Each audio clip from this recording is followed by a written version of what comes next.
I thought it was important to give you some context about Bay Stat, since Secretary Summers and the director of the Chesapeake Bay program are doing some sort of statting. So I wanted to give you the quick history of what statting is about. So statting had its origins in New York City. It was a way of dealing with police deployments, and it was started by this guy Jack Maple, the guy on the left with the bowler hat, and he was the head of the transit police for New York City. And when Bill Bratton, the guy in the Time magazine cover, became the police commissioner for all of New York City, he hired Maple over from the transit police to employ his approach of statting, which led to a tremendous rapid reduction of crime rate. And this is when Rudy Giuliani was mayor, and Giuliani didn't like Bratton getting all that publicity, so he fired Bratton, who went over to L.A. and reduced the crime rate in L.A. In half as well.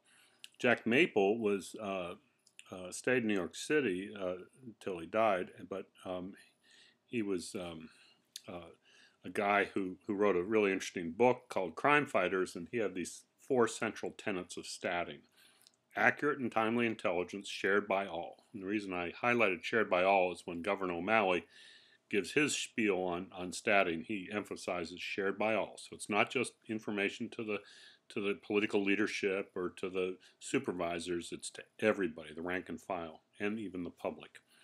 Rapid deployment of resources, effective tactics and strategies, and relentless follow-up and assessment. And they use a lot of maps. This is a New York City crime map. They use a lot of data, and so this statting is about informed decision making using data. And this has spread dramatically. So the three biggest crime reductions were New York City, L.A., and then Baltimore. And it was because of that direct connection between Jack Maple and Bill Bratton. And you see this that every major city now uses Western city, Western Europe, America, Australia. They all use statting.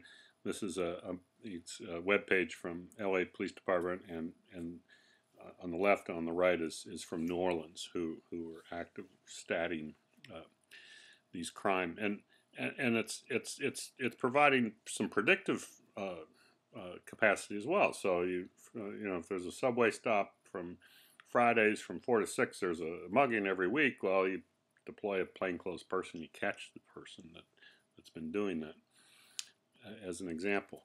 Well, when O'Malley learned at the hands of Jack Maple how effective it was, and Baltimore was a real crime-ridden city, he grabbed a hold of that and expanded to all city services and created CityStat, and it's won a bunch of awards. That's the actual CityStat room.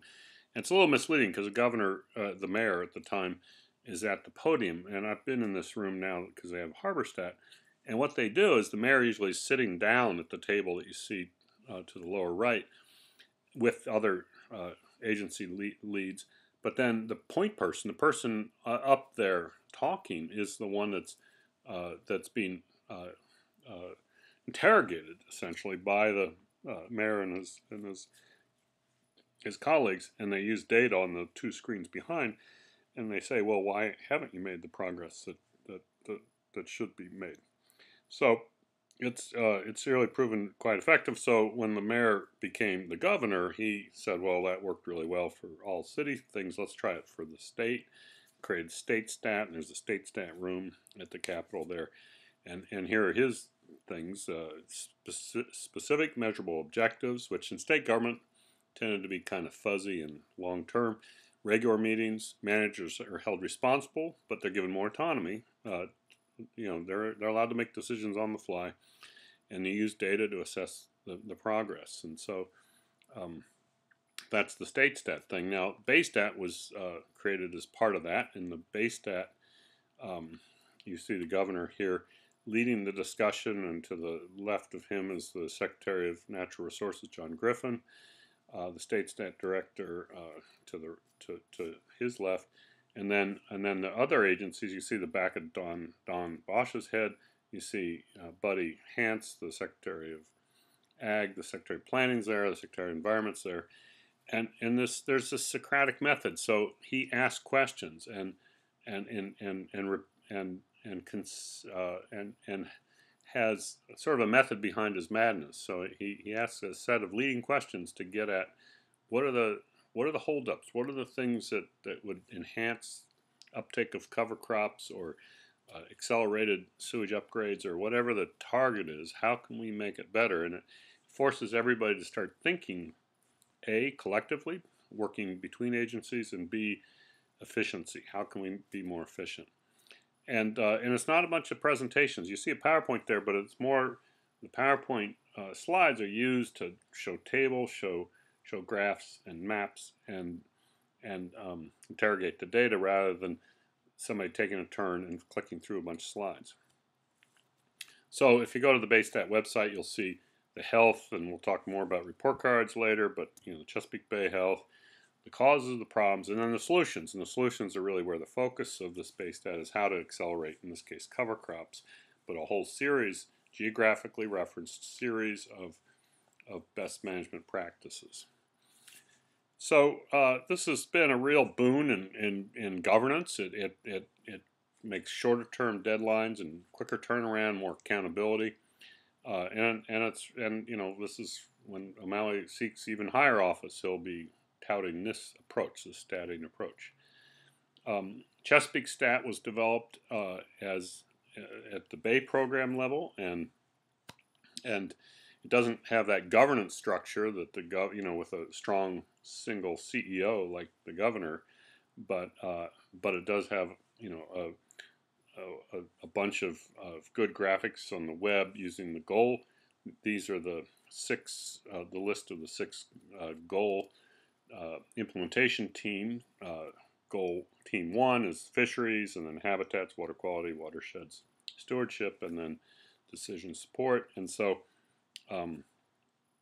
they've started this Chesapeake Stat as well.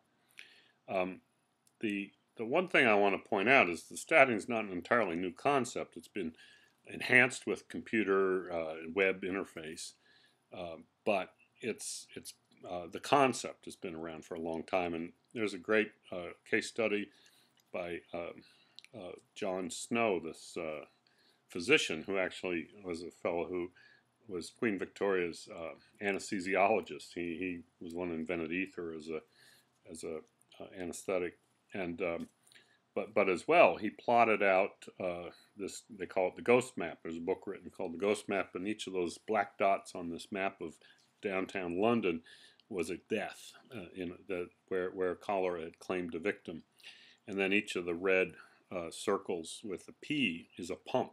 And this is, of course, 1850s was when water was collected at a pump and carried in buckets back to the household, and then cesspools used in the backyard for the waste.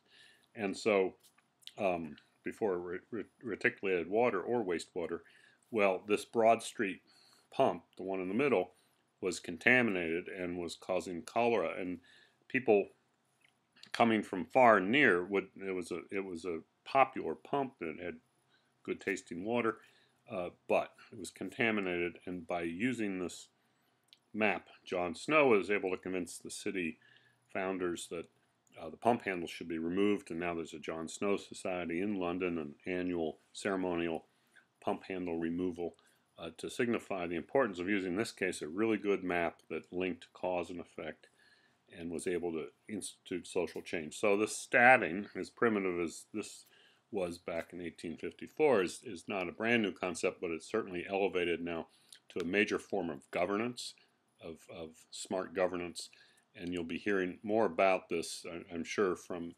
Secretary Summers and Director DePasquale.